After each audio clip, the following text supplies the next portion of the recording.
Chuck. Tingle. Chuck. Tingle. Chuck. Tingle. Chuck. Tingle.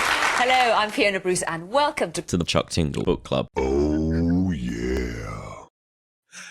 Howdy and how do, true buckaroos, and welcome back to the Pot Topic podcast, Chuck Tingle Book Club. I'm your resident Chuckademic Taz, and with me, I've got this guy. This pillock, Tom.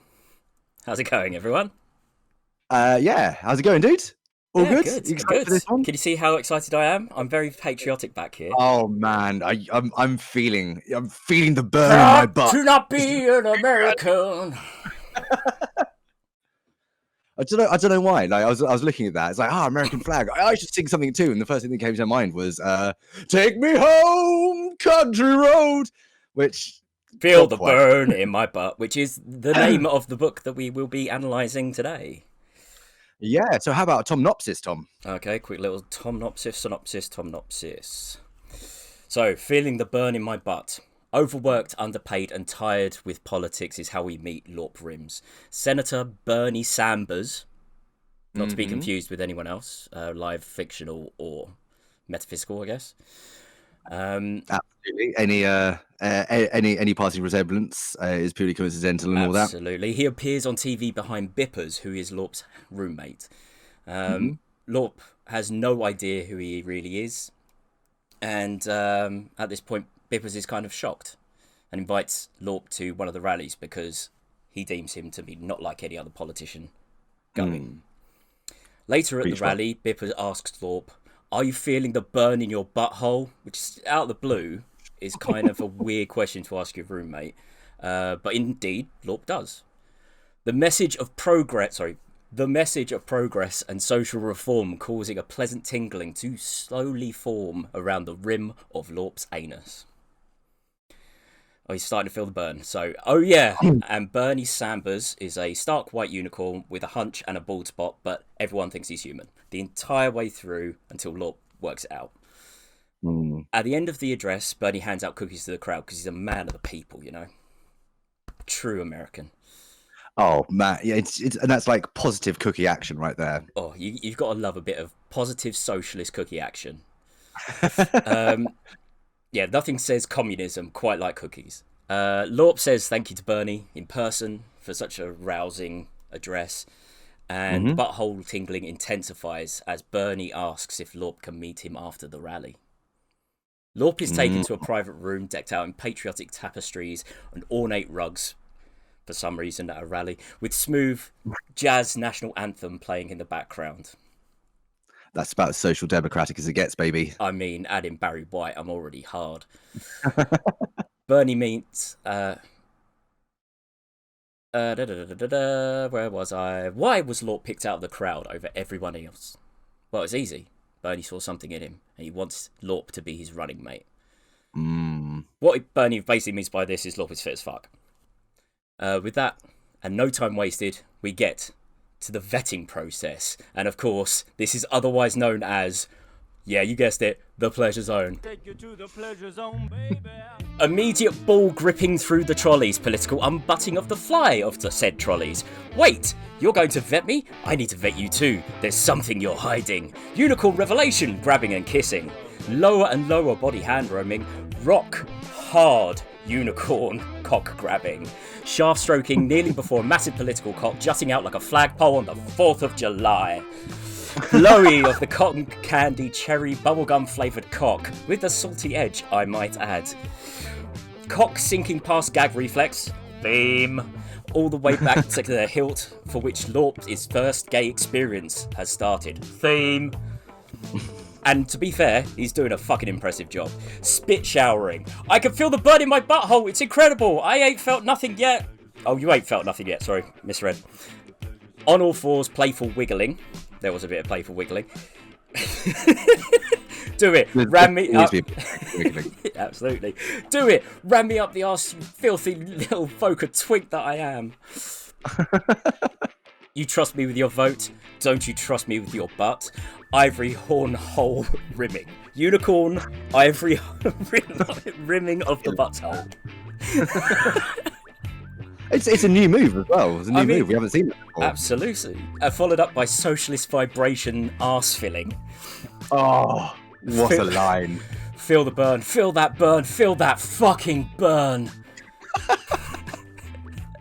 I feel it. This ass is for the people, not just for the wealthy elite. Misinterpreted unicorn mounting that is quickly corrected. Body. This is the beautiful bit. This is where the whole running mate joke comes into the whole action. Misinterpreted body impaling on a mammoth rod, galloping out into the arena. Cheering of supporters that see this as an announcement of the running mate. Boom, boom. Out onto the streets, butt pounding with magical red, white, and blue streaks behind them. Helicopter filming the whole thing at City Joint Hall. Joint cum shot. Now, Lorp may not have the best political chops, but he is the best lover Bernie has ever had, and Bernie thinks he's going to be the best lover for America. It's a thing of beauty. It really is. The running mate is. We'll get to it in the analysis. We'll talk more about that later. So yeah. All right. Well, I mean, analysis. Yeah. Let's have it. All right. Cool. Here we go. Feeling the burn in my butt is, well. So the thing about feeling the burn in my butt, it's about political re-enchantment, and it's really just as simple as that. In the second paragraph, our Chucktagonist, Lorp Rims, talks about the disenchantment with American government, and then every story beat that follows details his becoming enchanted by politics again. We start. Lorp's roommate, Bipper, quickly turns Lorp around on his belief that Bernie Sanders is yet another slimy politician, and convinces him to come to a rally. At the rally, he finds signs with messages that resonate deeply within him, and a vibe that gives him an almost magical tingly burn in his butt that playfully tease both my rectum and my soul. The rally itself is loaded with theatrics, with a wrestling-style promo intro, complete with pyrotechnics. During Samba's speech, we see an aping of Sanders' Portland rally, where a bird landed on his podium. Only this time, the bird is joined by every woodland creature imaginable who want to take it all in, really sprinkling some of that weapons-grade Disney princess shit all over the proceedings. Upon later meeting Sanders, Lorp finds out that the candidate isn't human, but that most enchanting of mythical beasts, a unicorn. And it's a unicorn that wants Lorp to be his running mate. So one magical bang gallop later, and amidst a maelstrom of helicopters and press cameras, the pair announce Lorp to be Samba's vice president in a glorious joint gonadal deluge upon the steps of City Hall. And there you have it. From disenchantment through the magic of democracy to complete political entrenchment. Sorry, not political entrenchment. This is a tale about political re-enchantment so laser focused that there's almost nothing to really sink your teeth into here. I mean, we could just sit right here for another 800 words. Yeah, 1,800 words or so, and break down everything until it lies twisted and screaming like the subject of a high school English literature essay. But how about we don't? Nah. How about we follow another thread instead? See, there's a moment that happens between Bipper and Lorp after Sambers first appears on stage. Lorp asks if Sambers is human.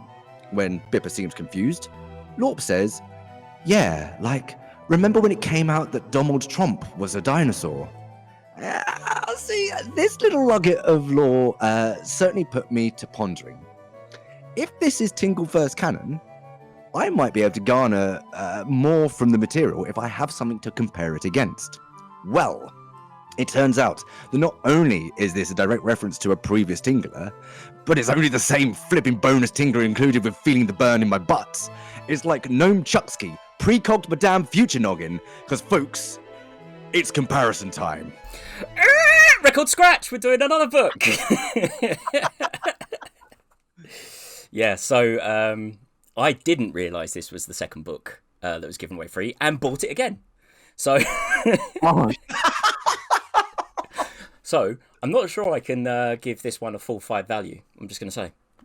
Because of my own stupidity, apparently. Because of your own idiocy. Yeah. Yeah. So if you haven't read it and you want to play along and you don't want it ruined for you, then please stop the video here. Come back after you've read this little short story. Because it gives the first one much needed context. Okay. So, time for another synopsis very briefly. So, President Domald Loch Ness Tromp pounds America's butt. I have a feeling most of the plot is given away in that sentence, but we will carry on going. Pibbles, a young and battered, but not yet old and bitter, bowling bones journalist, you get it? Bowling bones. Like another magazine I couldn't possibly think of. Oh, I don't know anything, actually. I was just hoping you did. Like everyone else surrounding him on this flight, he boards a Tromp Air 747 to cover the campaign trail of a popular Republican candidate, an anomaly of a candidate, immune to gaffes and scandals. In one of the aisles, Pibble spots his friend Barno, who currently works for Milk magazine. They basically cover milkshakes, chocolate milk, strawberry milk, that kind of thing, as Chuck Tingle's universe decrees. And he seems to be doing a said fluff piece on Tromp's favourite milk flavour. They chat for a while, but once at cruising altitude, Donald Trump appears in the cabin. He seems off, a little dino-y, foreshadowing. Trump greets the journalist awkwardly, brags his plane is bigger than Air Force One, and says one-on-one interviews on a raffle basis. Such an on-point moment, by the way. That was one of the, like, in general, I found this book to be a bit of an uncomfortable read at times. But that moment where he talks about his plane being bigger than Air Force One, I was just like, oh, fucking nailed him. It's like, my plane is the best plane ever. Then, like a pit bull, Trump drops in illegal dinosaur immigration on the borders, and it's clear that no one suspects Trump of being a scaly politician, if you catch my drift. Trump quickly calls Barno a clown and says, Barno, you're fired, like some celebrity president we might know. And the two stewardesses throw Barno out the plane. Literally throw him out the plane. Trump clearly doesn't respect lightweight journalism, as he calls it. In an airplane hangar that night in Iowa, Pibbles is surrounded by an excited human only, no unicorns, Bigfoots, or other beings, crowded at the Trump's first rally stop. Some even are crying at this almost religious experience created to sweep up the masses of disenfranchised and ignorant American public. Trump prattles on about win this, win that, bald eagle screech, guitars solo all over the shop. Get those horns out of our country. Round them up and kill them. Shoot them in the head and say you're fired. The crowd decree even. Fear is brewing in Pibble. Fear of something becoming all too real. The celeb on stage channeling the angry mob to his will. As Trump promises every American a steak dinner when he wins, Pibble gets a phone call from Barno's boss, Lon Bisk. Now that must mean someone. I did a poke around for Lon Bisk, and I was sort of I was trying to figure out what Milk magazine could be, if it was like Time or something like that, and I kind of had a poke around at editors and former chiefs, and I couldn't find. I don't think I'm clued enough into like the upper echelons of American journalism to be able to like just pick that one out, and I couldn't find anything. Why do I pay you for? What do I pay you for? If you're not going to, you don't fucking pay me until there's money. You're in my presence. You get this flag background for nothing. Like, flag background. Get a green. Oh no, it's like you can just see the corner of my bookcase because I'm smart in it. Bedroom that I've not tidied for a bit behind that. So, where were we? He runs out the hangar to take the call from Barno's boss, Lon Bisk. Yep, Barno was murdered, literally thrown out of plane in front of everyone, and still Tromp's, almost slipped up there, numbers went through the roof. On the flight to New Hampshire, Pibbles receives an email from Bisk, a massive scoop. Donald Trump was not born in America. Dun, dun, dun. Not only that, but the birth certificate clearly... Sorry, this is a quote. Not only that, but the birth certificate clearly reveals that the candidate's full name is Domald Loch Ness Tromp. Suddenly, it all makes sense. The strange way Domald removes the green colour of his skin, the long neck. Domald Tromp is the Loch Ness monster. As Pibbles, which I've spelt with 4 B's for some reason in this piece, pieces it all together. The Chekhov's gun fires, and the stewardess collects Pibbles for his raffle-winning prize of one-on-one interview. Tromp knows the leak has happened, and he knows that Pibbles holds the sordid document.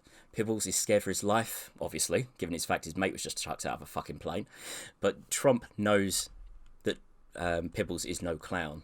The two get close, and Tromp admits he'll do anything for America, regardless of any facts, and admits, I love America, I really do. In fact, I love America so much I want to pound it in the butt.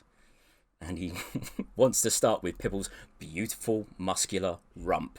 That's right, we're going there again. We're going to the pleasure zone. To the pleasure zone, baby.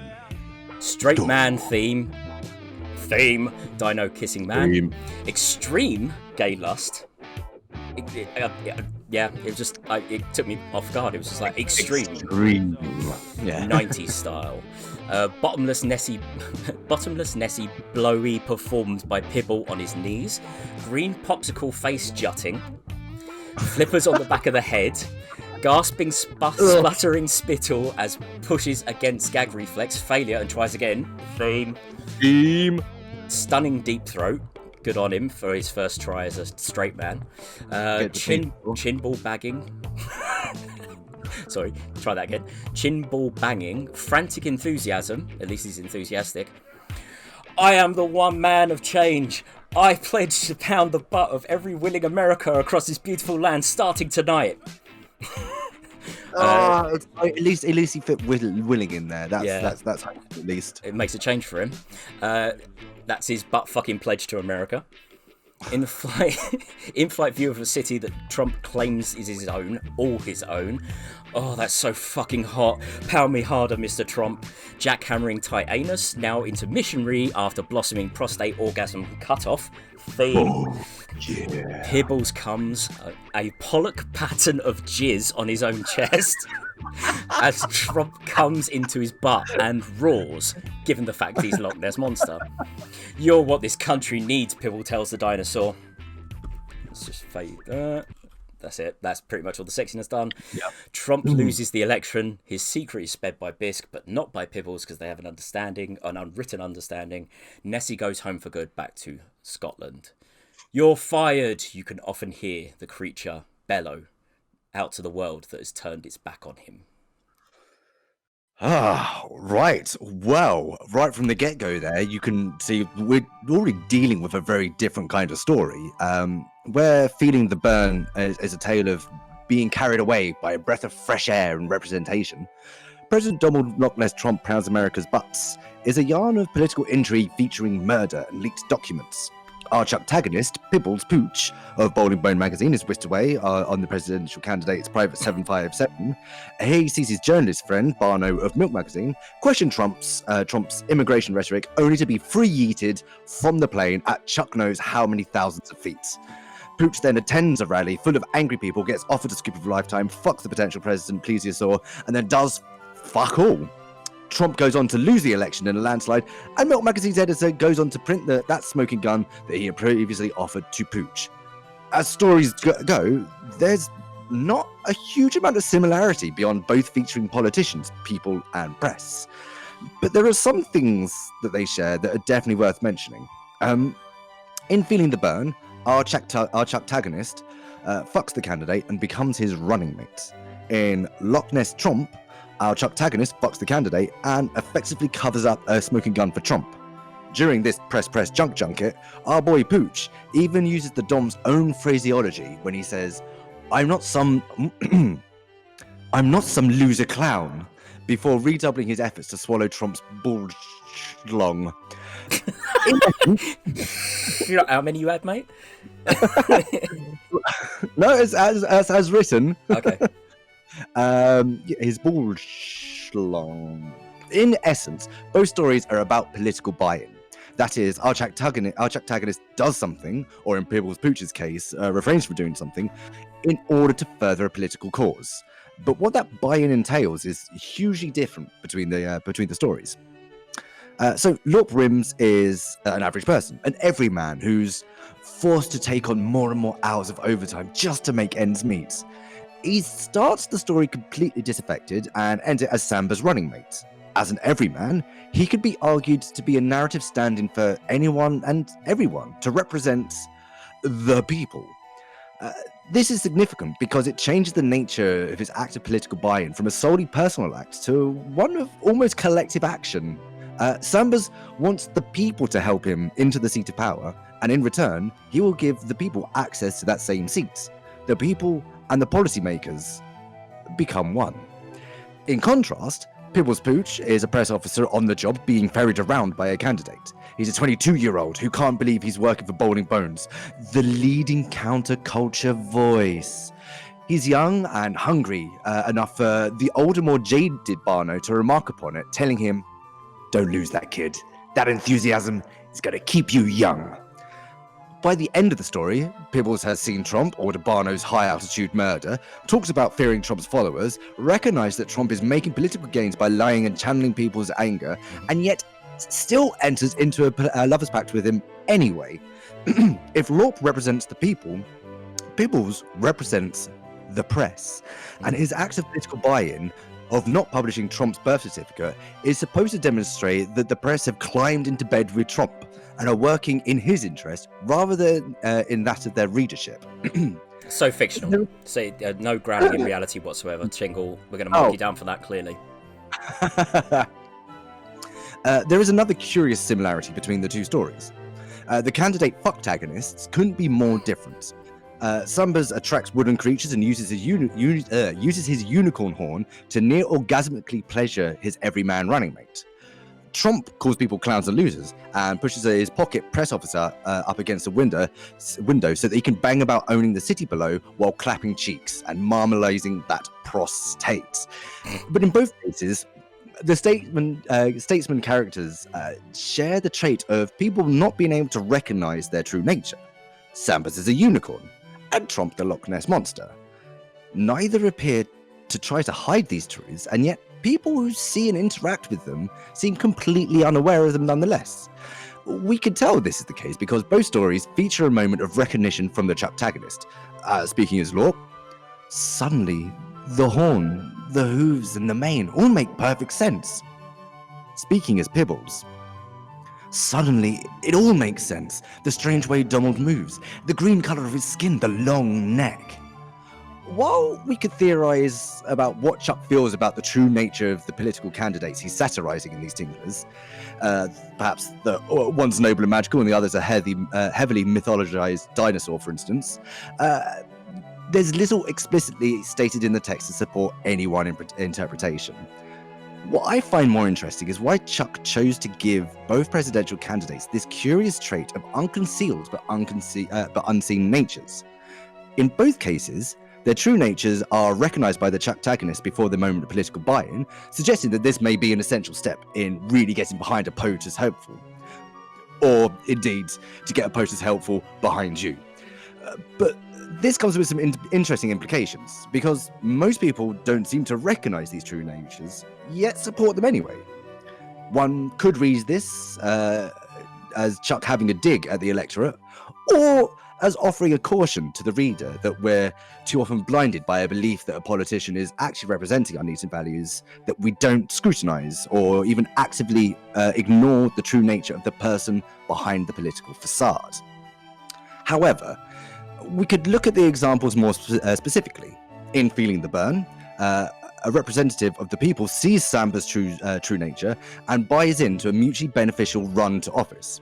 In Loch Ness Tromp, a representative of the press sees Tromp's true nature and, despite seeing the candidate brutally attack the press, buys into an arrangement that allows Tromp to start the process of pounding America in the butt. What the press get out of the arrangement is unclear. Perhaps being safe from forced but profoundly unassisted skydives is enough of an impetus. I would like to make a point that the constant gaffes and media circus surrounding the Trump candidacy is the sort of thing the 24-hour news cycle salivates over. But Chuck makes no such illusions. So, as we see, we have two very different narratives with thematic similarities that have been executed very differently, and in doing so, say very different things about their respective subjects. What these shared themes are and what the insinuations created from how they play out is quite subtle, but there are some not so subtle differences that are worth mentioning. For instance, the people attending Trump's rally pointedly doesn't feature a single unicorn, Bigfoot, or dinosaur, and they say things like, "Shoot them in the head and say they're fired." Trump himself spent a significant portion of his speech talking about giving everyone a steak if he wins. Conversely, we hear little about Samba's crowd in terms of its makeup, action, or words, suggesting that there's nothing to stand out to talk about there. It opens with a political signage. Yeah, but we don't hear anything about the demographic. This is my point here. Like, okay, we don't hear them shouting anything. We don't. True. We don't hear who's actually there represented. Which, a quick interjection there, if I may. Yeah. I found the fact that in the Bernie Sanders rally, it came with information up front. So going to the rally, the protagonist knew exactly what sort of thing they'd be in for. He was already swept up in the movement before Bernie even came on stage, whereas Trump came off on stage and almost won over Pibbles with his personality rather than his politics. Did you get that feeling? Yeah, because I didn't. I didn't get that feeling. I found it quite interesting that I've forgotten the first character's name. Lorp Rims. Lorp, thank you. He seemed very much taken with the movement just by the signage and Bernie on TV. I think. Well, so he attends the rally because he's like Bipper kind of almost convinces him to give him a go. And then when he's there, that's when he starts kind of getting taken up. Like he sees things that kind of resonate with his politics, and he feels the atmosphere. When when Pibbles gets to Trump's rally, it's staunch against it. He starts against it and he ends against it. Like he talks about which I'll kind of get to in a second, but he talks about like feeling fear at the people attending. Yeah. Anyway, sorry, but like in terms of like specifics of Bernie's audience, nothing's really mentioned in any specifics, which at least means that there's no cause for concerns in terms of demographic representation and rhetoric. Speaking of rhetoric, we hear nothing of Samba's speech during the rally. But where Trump makes stake-based promises, we do see Sambas undertake actual baked goods action as supporters queue to accept a cookie from the man himself. All we really know about Samba's rally comes from the language used, that there's an air of excitement, as if they've come together as a single entity while being enchanted with this supernaturally alluring politician. In comparison, the language of Trump's rally is littered with words like madman, angry, terrifying, and fear. But we can take this a step further, as in both cases, the Chucktagonist gives us a very succinct summation of the context and atmosphere of the events. Speaking as Lorp, I have to admit, all of this political positivity is getting to me, the message of progress and social reform causing a pleasant tingle to slowly form around the rim of my anus. And speaking as Pibbles, what was once something of a joke about the political climate and an absurdist commentary on celebrity culture has suddenly evolved, becoming all too real. So, like, that's about as well. It's a pretty marked difference. Yeah. And I think both of those paragraphs kind of really they do the job of summing up the what am I thinking of, the rallies themselves. And but anyway, so moving on from that, the closest Chuck comes to explicitly criticizing either candidate is when he says of Trump that his heart seems to be a little misguided. But the way he writes about how they act, what they target, and how he describes them, their work, and their supporters, that reveals something. If it doesn't reveal Tingle's actual choice of candidate, then perhaps it sort of demonstrates the one more aligned with his ideals and his love is real message. Again, I'm not going to point in one direction or another because Chuck isn't too blatant. He's not too explicit about anything in what he writes. But I think we can tell. Horn rimming. But I think we could pick up on the subtle cues.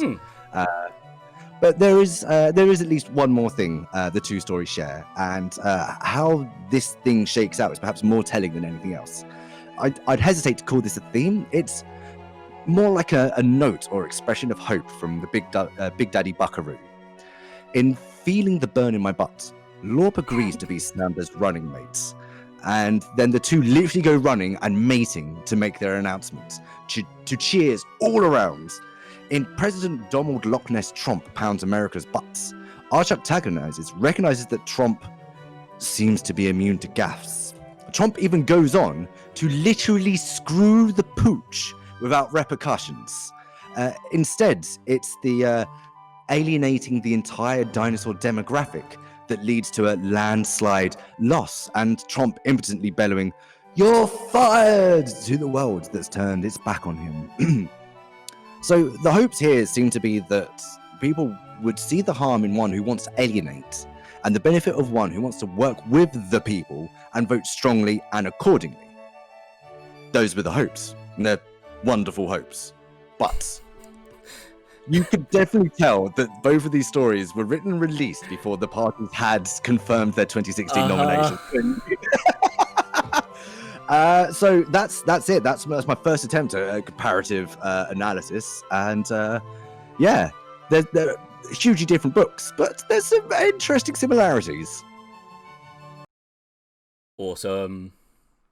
Cool. Yeah, I found it particularly strange that you touched on it already, but the thing that I found the biggest juxtaposition between the two is the Bernie Sanders thing was a very love is real Chuck Tingle, and the Loch Ness Tromp was pretty much the complete opposite, as illicit as you could possibly get for a Tingle book. Something that was just dirty and unsaid. Nothing needs to be said beyond this point. It was just a dirty fuck in the sky, just to cover up nastiness coming out. I mean, I'm almost tempted to make a sort of delineation between the two. Feeling the burn in my butts. That's parody. That feels very much like parody. That's the story of someone just getting taken away, but with a candidate that they like. Whereas President Donald Loch Ness Tromp pounds America's butt. That feels more like satire. There's more biting. There's a bit of edge and a bit of attack to it.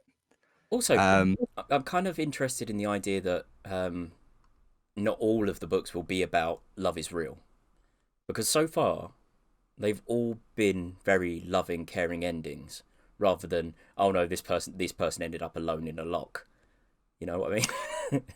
Yeah, okay, so it doesn't end well for Trump in that, but the point that the love is real thing there is the fact that people voted right. They didn't stand for something that was anti-love is real. They kind of recognized it for what it was and anti-dinosaur, anti-love, anti-inclusionary.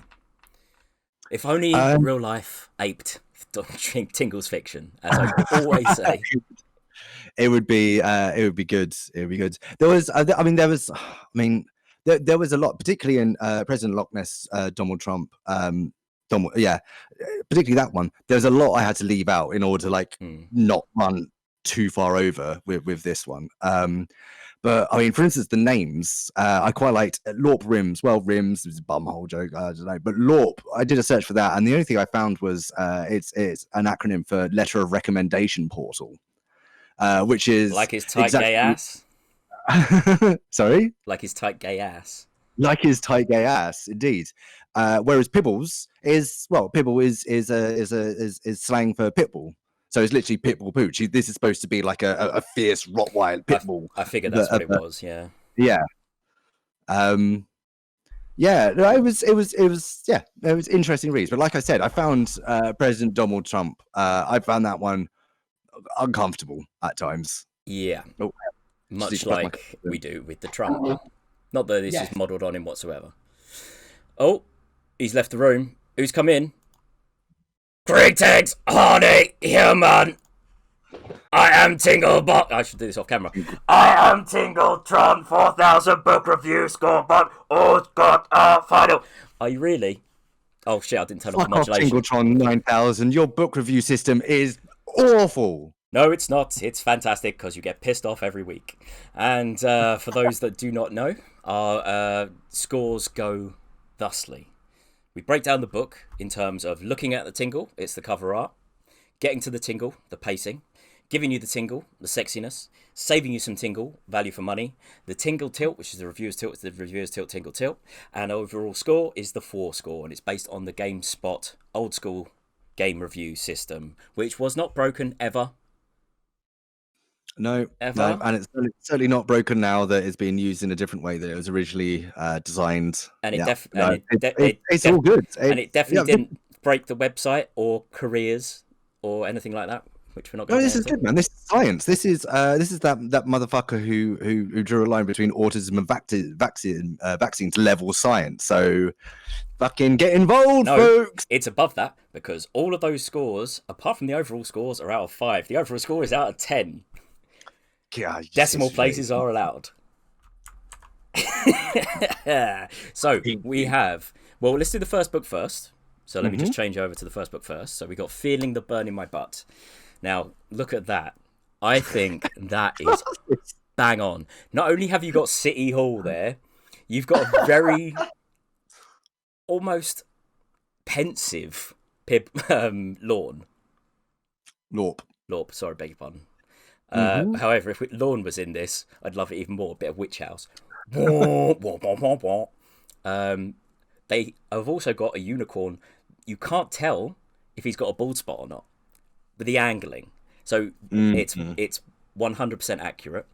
The one thing it is missing, you may notice, I see no dingus. There is no meatus behind the tingle right there.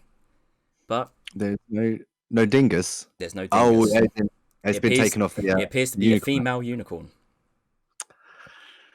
But, you know, I'm an equal opportunities unicorn gay erotica fanboy. Do you know what, man? I mean, we're just assuming that the physiology of a unicorn is going to be more or less the same as a horse. You know, maybe unicorns are like super retractable or something. We were told, and I quote, where was it? Giant, massive political cock jutting out like a fag pole on the 4th of July. I did the salute again. So, a little bit of lag there. I'm hoping that's not coming up in the recording, but let's carry on. So, what do we think out of 5? I'm going to say it's a good 5. You want to go 5? I was thinking more along 4. It's those glasses though. The glasses make me laugh. They really make me laugh. Cool. I'm 4. It's not one of the most amazing ones. Okay, I hear you. 4.5, yeah, Taron? Cool. So, getting to the tingle, it's the pacing. This one...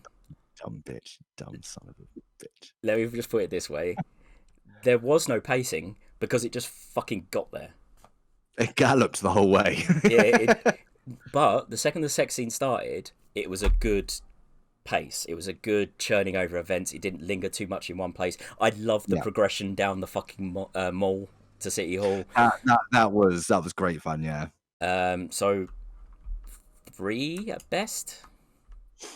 I'm sorry about the clicking, everyone. I'll sort out a silent keyboard next time.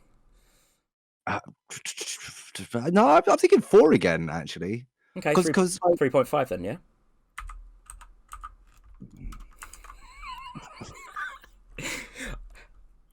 I'll let you into a little secret. I'm predicting what you're going to do and put an extra point on top so I can get 4.5s. All right, I'll stop. Make it fair. You can't fuck around with science like this. Getting to the tingles, the sexiness.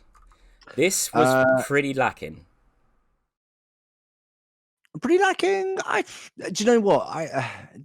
I felt the come on, the actual come on between Sambers and Lorp.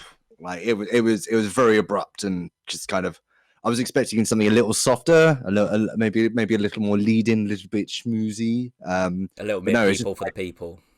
Bosh, like hand straight on leg. We's gonna vet. Let us vet. So that did make me laugh when I heard the vetting procedure come up, and I was like, "Oh yeah, baby, you know where we're gonna go. We're going straight to the pleasure zone." But I was thinking 4. You know what? I'm not being an arse now. I think 3. So 3.5. Saving some tingle value for money. Straight up 4. I mean, it wasn't like... Sorry, I keep putting the mouse on the camera. Not the... I wouldn't read it again. So maybe a 3.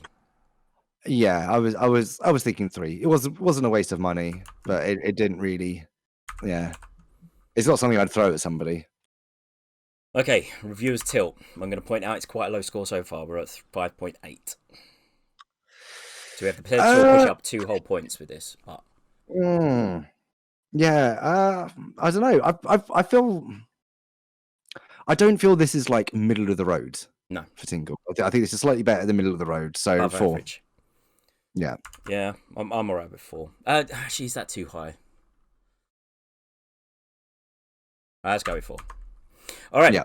And we have our final score. So Tingletron, what is it? It's 7.4. You can't change it now. This time, can you remember to put it on the website because you didn't last time? Yeah, thanks for that. No problem. Next up, we have, and look at me, click for everyone to listen to while I find the right window, and we go like this because I'm learning OBS. Done. So, President Domald Loch Ness Tromp. So we're looking at that cover art. I'm hesitant to give this anything, but I fucking love cover art. There are several flaws. There are several fucking flaws. Donald Trump is always bottomless, being a fucking plesiosaur. It says in the book he is bottomless, and he only just noticed. Right. Okay. Well, but he's wearing trousers. He's got his trunks on. Yeah, sure, but obviously people interpret the presence of these people in various levels of perception. So so maybe this is just they can do what they want. When Tingle says so is so, bitch is fucking bottomless. Also, no ornate rugs or gold.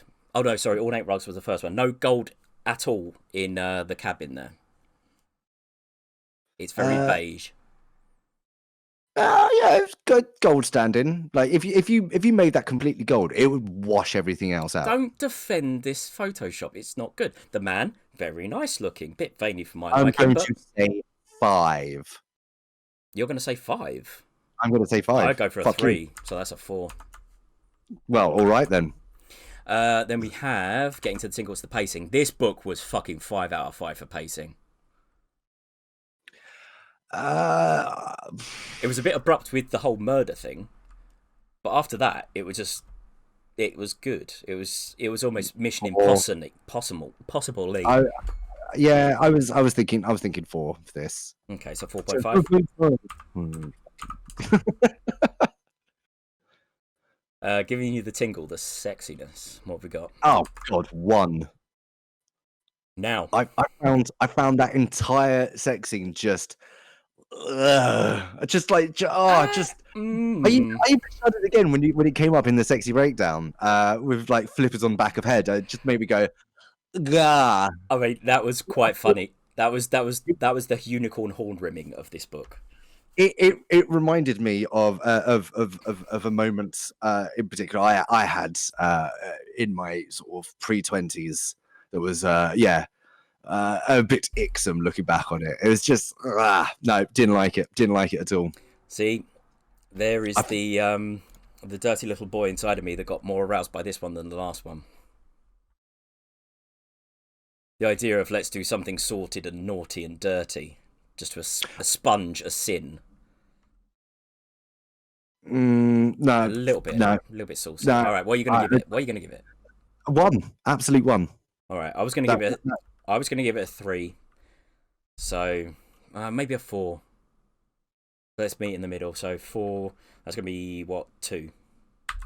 1.5. What? How can it be 1.5? Because maths. I've just decided. It's got a 2. We have. It should be more than that. It should be 2.5, shouldn't it? All right, I give it 0. All right, so that's going to be 2 then. Value. So value. I think I'd definitely read this one again. I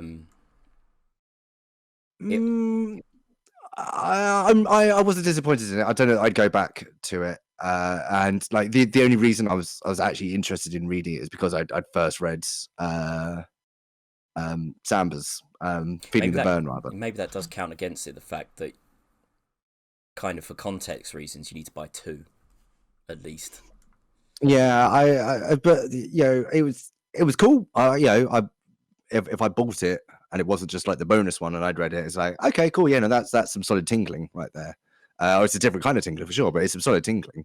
But like I wouldn't I'm not particularly interested in reading it again, and I certainly wouldn't suggest it to anyone else. My main reason for wanting to read it again is the fact just to give me that utopic viewpoint of living in a universe without Donald Trump as president. Also, can I point out, right, so this book wasn't launched, it was before the 2016 political candidate race? I don't know, I didn't actually look up the dates. So this was released in 2015. Wow. I think it was when was it? I think it was late summer 2015. Like he'd already done some gaffes. Like the whole they're sending us rapists and murderers stuff. That was all there.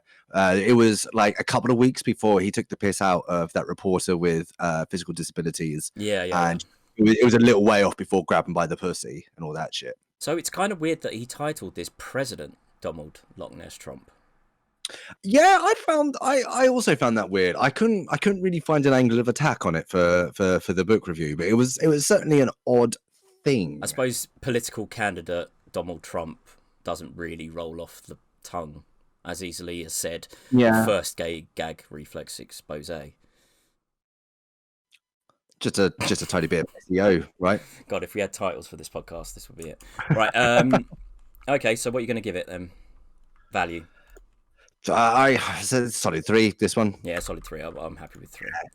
I'd literally just read it again, just have an ending where Donald Trump isn't president.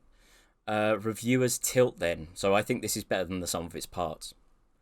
I think this is definitely a solid 5. Oh, fuck off, mate. Really? I thoroughly enjoyed this one. What'd you say? Fine then, I give it a 1. Oh, you can't. Meet in the middle, call it 3. See, 2 bitches can play at this bitch. How do you feel about this? We now have President. Hang on, Tingle. Not Tingle. What's your name? Oh, Tingletron. Tingletron. That's it. I don't know why I have to duck out the screen every time. Yeah, that's only a 6.6, mate. Yeah, it's a 6.6. Am I even getting out of the way of camera? I don't even know. No, not even close, mate. No, fine. I'm like there on it. Yeah, no, that's not good. No, we can see you, but we can't see Tinkletron 9000's hand operating you, which is obviously, why it looks the way it does. Because it should be where it should be. Yeah, so there we have it. 6.6 for Donald Trump and 7.4 for Feeling the Bern. Is what it is. Science is the science. It's that, yeah, the science. He's not at all gameable or anything like that. Yeah, no, there's some good, solid sciencing right there. It is properly gameable. You've got the reviewer's tilt and you gave it a fucking 1. I gave you the option.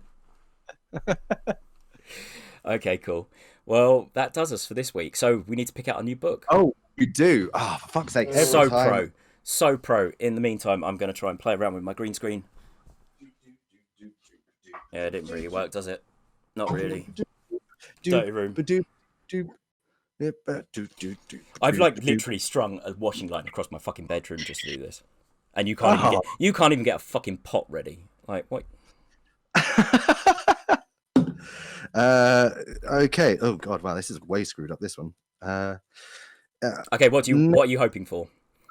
I'm really hoping for the new one that just came out, which won't be in the pot. No, what have you got? So this one is pounded in the butt by the handsome silent manifestation of my Twitch stream. Fuck yeah! You know what we should do next show? Oh, for fuck's sake! We can easily take this live now. It's literally one more click. Oh, but I don't want to, Tom. Oh, come on! Can we just do this one next time? Oh, go on then. All right, so we'll do. I have to figure out how that Twitch stream can fuck us both. What do you mean? What we're talking about is a lot of gay sex. Like nothing else can be wrong. Cool. Yeah, sweet. So for next time, then once again, that's pounded in the butt by the handsome silent manifestation of my Twitch stream, released in January 25th, 2019. Awesome, quite a recent one. Yeah, so come and join us on the Pot Topic podcast. We are about to record it ourselves right now. The book club will be out in a couple of weeks' time. The podcast will be out in a week's time. And yeah. What? And what? Cool. Bring it. Yeah, and what? And what? Yeah. And what? Well, yeah. So come on, bruv. Fucking pussy. Step up. Step What? Yeah, all right. No, all right. Love is real. Love is real. Mwah.